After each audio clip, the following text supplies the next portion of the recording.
kulanti wacan daawadii waa barteena YouTube-ka ee halbeega wararka qodobada wararka ee aanu xilligan idiin hayno waxaa ka mid ah Maleeshiya beeleed hubeysan oo la wareegay garoonka diyaaradaha Degmada Caabudwaaq maxay tabanayaan muxuu yahay ujeedkooda iyo qorshaha xiga ee shaqada garoonka rakaabkii ka duuli lahaa garoonka diyaaradaha Caabudwaaq oo hakad galay iyo diyaaradihii ka digi lahaa garoonkaas oo dul heehaabay magaalooyinka Guriceel iyo sidoo kale Dhuusamareeb ee gobolka Galgaduud qodobada aanu sidoo kale idiin hayno waxaa ka mid ah dowladda federaalka ah ee Soomaaliya oo sheegtay inay xirtay baraha internetka ee Al-Shabaab kadib markii ay kooxdan sameysatay bogag cusub wasiir ku-xigeenka wasaaradda warfaafinta xukuumadda Soomaaliya ayaa arrimahaasi ka hadlaya sidoo kale qodobada aanu idiin hayno waxaa ka mid ah qayladaan laga soo saaray xubno ka tirsan Al-Shabaab iyo qoysaskooda oo ku soo qulqulaya magaalada Muqdisho maxay tahay xogta ilaa iminka la helay iyo sidoo kale xubnaha shabaabka ka tirsan ee ilaa iminka Muqdisho soo gaaray qodobkan ayaanu idin kula wadaagi doonaa qodobada aanu sidoo kale idiin hayno waxaa ka mid ah muddada lagu soo afjarayo howlgalka ka dhanka ah Al-Shabaab ee ka socda qaybo ka mid ah gobolada Hiiraan iyo Shabeellaha Dhexe oo la shaaciyay muxuu yahay qorshaha iyo istiraatiijiyadda dagaal ee la dejiyay ee lagu shaacinayo in la soo afjarayo dagaalka ka socda Hiiraan iyo Shabeellaha Dhexe ee ka dhanka ah Al-Shabaab faafahinta ayaad ku daawan doontaan haddii aad nagu cusub tahay nagu soo biir muuqaalka like saar una share garay saaxiibada si uu dad badan u gaaro mahadsanid waa hagaag daawada ugu horeyntii haddii aynu ku bilowno qayladaan ayaa ka soo yeeraysa xog la xiriirta in magaalada Muqdisho ay soo galeen qaar ka mid ah xubnaha qoysaska ururka Al-Shabaab gudoomiyaha gobolka Banaadir ahna duqa magaalada Muqdisho Yuusuf Xuseen Jimcaale Madaale ayaa waxa uu shaaciyay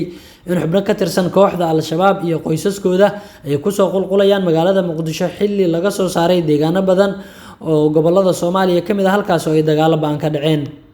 dagaalyahanada kooxda Al-Shabaab ayaa bilihii dhawaa waxaa lagala wareegay inta badan deegaano muhiim ah oo ka tirsan gobolada Hiiraan iyo Shabeellaha Dhexe hase yeeshee taasi kama aysan hor istaagin in ay weerar ka fuliyaan magaalada Muqdisho ee caasimadda Soomaaliya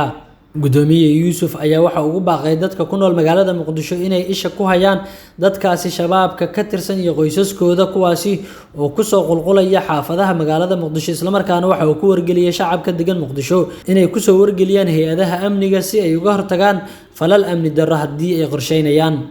meesha bahal galeenka ah waa taqaaniin cidda wax kasta soo dhaweysatana waad ogtihiin waa magaalada Muqdisho soo dhaweynta inaysan u dhiman ayaan rabnaa maalin kasta in la yiraahdo baabuur qarax sida ayaa meel hebel jooga ee qalqal dadka ay ku noolaadaan suuragal ma aha ayuu yiri gudoomiye Yuusuf gudoomiyaha gobolka Banaadir ayaa waxa uu sheegay in dagaalada looga soo horjeedo Al-Shabaab ay ka socdaan gobolada dalka taasina ay keentay in markii lagu soo jabiyay ay caruurtooda iyo xaasaskooda soo galiyeen magaalada Muqdisho ayaa xaalad cabsi ah ku jirtay tan iyo markii uu dhacay qaraxii Zoobe ee labaad kaasi oo dhacay 29kii bishii Oktoobar ee dhaaftay waxaana xarumo badan la dhigay ciidamo dheeraad ah kuwaas oo amniga xaqiijinaya waxaana jira xogo sheegaya in ay Al-Shabaab qorsheynayaan weeraro kale oo ay ka geystaan caasimadda magaalada Muqdisho sidaas oo ay tahay 3 habeen ka hor waxaa magaalada Muqdisho ka dhacay qarax lala beegsaday xerada Generaal Dhegbadan ee ka warshadii hore ee Nacnaca halkaasi oo lagu diyaarinayay ciidan loo qoray inay ka mid noqdaan kuwa xoogga dalka ee Soomaaliya qaraxa ka dhacay warshada Nacnaca ayaa waxaa la xaqiijiyay inay ku geeriyoodeen 5 dhalinyaro ah kuwaas oo ciidanimo qoranaya halka dhowr iyo 10 ruux oo kale ay ku dhaawacmeen waxaana ciidamadaasi markii dambe qaarkii soo haray loo qaaday tababar isla markaana waxa ay ka mid noqonayaan ciidanka xoogga dalka magaalada Muqdisho ayaa inta badan waxa ay ka mid tahay goobaha amnigooda sida buuxda aan loo adkeynin iyadoo ay jiraan saraakiil iyo mas'uuliyiin badan iyadoo amniga Muqdisho uu noqday isku haleyn iyo mid aan la isku xisaabtamin dhanka kalena waxaa la shaaciyay waqtiga la soo gabagabeynayo dagaalka lagula jiro ururka Al-Shabaab ee ka socda qaybo ka mid ah gobolada Hiiraan iyo Shabeellaha Dhexe ee dowlad goboleedka Hirshabeelle Axmed Xasan Cadow Axmed Daaci gudoomiyihii hore ee degmada Wadajir oo la hadlay warbaahinta dowladda ayaa waxa uu sheegay in qorshaha howlgallada gobolada Hiiraan iyo Shabeellaha Dhexe uu yahay in 20 maalmood gudahood lagu soo afjaro kooxda Al-Shabaab gudoomiye Axmed Daaci ayaa waxa uu sheegay in maamulka Hirshabeelle ay ka go'an tahay in muddadaas ay deegaanada maamulka kaga xoreeyaan kooxda Al-Shabaab kuwaas oo weli gacanta ku haya deegaano dhowr ah oo ka tirsan deegaanada maamulka Hirshabeelle waxaan leeyahay shacabka moraal ha yeesho waa laga xoreynayaa cadawga oo dowladda hala shaqeeyaan wiilashooda ha ku soo biraan ciidamada dalka ayuu yiri gudoomiye Axmed Daaci ayaa waxa uu sidoo kale sheegay in dowladda dhexe ee Soomaaliya ay hub far badan ku qalabaynayso ciidanka macawisleyda oo qayb ka ah dagaalka lagula jiro ururka al-shabaab isla markaana ay helayaan mushaar joogto ah. qabiilada waxaan u jeedinayaa in ay dowladda la shaqeeyaan oo aad u gacan siiyaan ciidamada dalka, waa in ay aad u horkacaan bulshadaas oo cadowga laga kiciyo, ayuu yiri Axmed Daaci. gudoomiyihii hore ee degmada Wadajir ayaa ugu dambeyntii waxa uu sheegay in deegaanada ilaa iminka laga xoreeyay ururka al-shabaab ay dowladdu u qorshaysay inay gaarsiiso nidaamka dowliga iyo adeegyada aasaasiga ah sida goobaha caafimaadka iyo waxbarashada. arrintan ayaa waxay ku soo aadaysaa xilli dhowaan madaxweynaha dowlad goboleedka Hirshabelle Cali Guudlaawe uu shaaciyay in degmada Aadan Yabaal ay noqonayso halka ay isaga xirmi doonaan howlgallada ka socda gobolada Hiiraan iyo Shabeellaha Dhexe, kuwaasi oo lagu baacsanayo dagaalamayaasha ururka al-shabaab. howlgallada ka socda maamulka uu hogaaminayo Cali Guudlaawe ayaa waxaa ilaa iminka laga gaaray guulo waaweyn, iyadoo ciidamada dowladda iyo kuwa deegaanka oo isgarabsanaya ay gacanta ku dhigeen deegaano dhowr ah kuwaasi oo muddo sanado ah ay maamulayeen ururka al-shabaab. deegaanadii ugu dambeeyay ee dagaaladu ay ka dhaceen ayaa ciidanku waxay ka sheegteen guulo waaweyn, waxaana markaas soo baxaya warar sheegaya in dagaalka ka soconaya qaybo ka mid ah deegaanada maamulka Hirshabelle ay si aad ah uga qayb qaadanayaan ciidamada dowladda federaalka Soomaaliya ee militariga ah, kuwaas oo isugu jira Gorgor iyo Danab, oo ay dhanka hawada ka taageerayaan diyaaradaha dowladaha Turkiga iyo Mareykanka, isla markaana sameynaya duqeymo ay la beegsanayaan dagaalamayaasha kooxda al-shabaab. waa hagaag markana dowladda federaalka ee Soomaaliya ayaa waxay mar kale sheegtay inay xirtay bare internetka ay ku lahaayeen ururka al-shabaab. dhowaan ayay dowladda Soomaaliya sheegtay inay xirayso baraha internetka ee lagu faafiyo fikirada ururka al-shabaab. wasiir ku-xigeenka wasaaradda warfaafinta xukuumadda Soomaaliya Cabdiraxmaan Al-Cadaala oo qoraal soo dhigay ayaa waxa uu sheegay in dowladda Soomaaliya ay guul weyn ka gaartay dagaalka dhanka baraha bulshada oo ay kula jiraan al-shabaab. wasiir Cadaala ayaa sheegay in dowladdu ay ku guuleysatay inay xirto ilaa 500 oo bogag ah, kuwaasi oo ay kooxdu ku lahayd baraha bulshada sida Facebook, Twitter, Telegram iyo TikTok. sidoo kale wasiirku waxa uu u mahadceliyay shacabka Soomaaliyeed kuwaasi oo uu sheegay in ay xogta la soo wadaagaan, isagoo tilmaamay in dagaalka iyo howlgalka uu sii socon doono guusha shacabka iyo dowladdu ay tahay mid dhow. qoraalka uu soo dhigay wasiir Cadaala ayaa waxa uu qornaa sida tan: shacabka Soomaaliyeed waxaanu idinkaga mahadcelinaynaa sida joogtada ah ee aad noola soo wadaagaysaan bogaga khawaarijtu ay isku dayayaan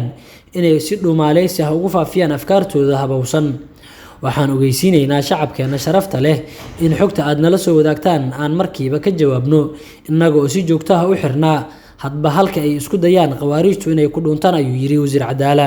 qoraalka wasiirka oo sii socday ayaa sidoo kale waxaa lagu yiri ilaa intii aan ku bilownay howlgalka aan ku joojinayno baraha ay isticmaasho khawaarijtu, waxaan xirnay in ka badan 500 oo fadhi oo ay ku kala lahaayeen bogaga aaladaha warbaahinta bulshada ee kala ah sida Facebooka, Twitterka, Telegramka iyo TikToka. runtii inta ugu badan barahaas aan xirnay waa kuwii aad nala wadaagteen walaalayaal, oo aan si maalinle ah u ugaarsanno isla markaana ka howlgalno. aad ayay inoo dhiirigelinaysaa sida aad inoola wadaagaysaan god kasta oo isku dayayaan inay ku dhuntaan, aadna waan idinkaga mahadcelinaynaa walaalayaal, ayuu yiri wasiir Cadaala. tani waxa ay muujinaysaa sida dhaqsaha ee marka aan wada shaqeyno aan uga guuleysan karno khawaarijta.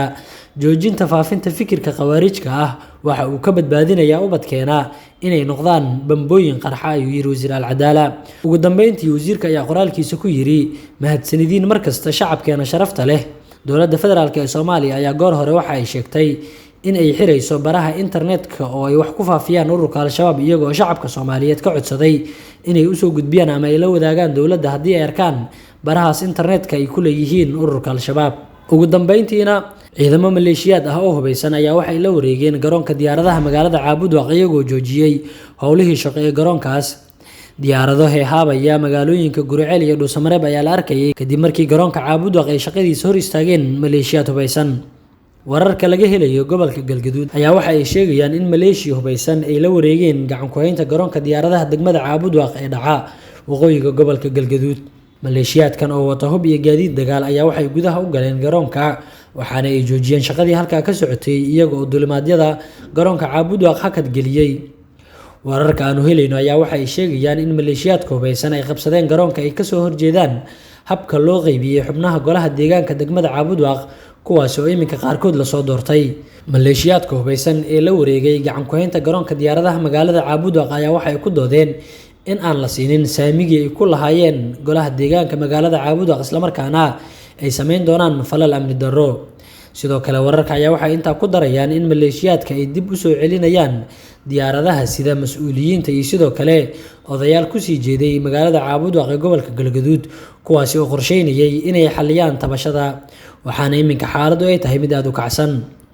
maleeshiyaadka hubeysan ayaa sidoo kale waxa ay wacad ku mareen in aysan furi doonin garoonka diyaaradaha ilaa laga xaliyo tabashadooda ku aadan dhismaha golaha deegaanka degmada Caabudwaaq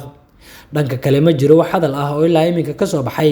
maamulka degmada Caabudwaaq iyo sidoo kale madaxda sare ee dowlad goboleedka Galmudug oo ku aadan xiisada halka ka taagan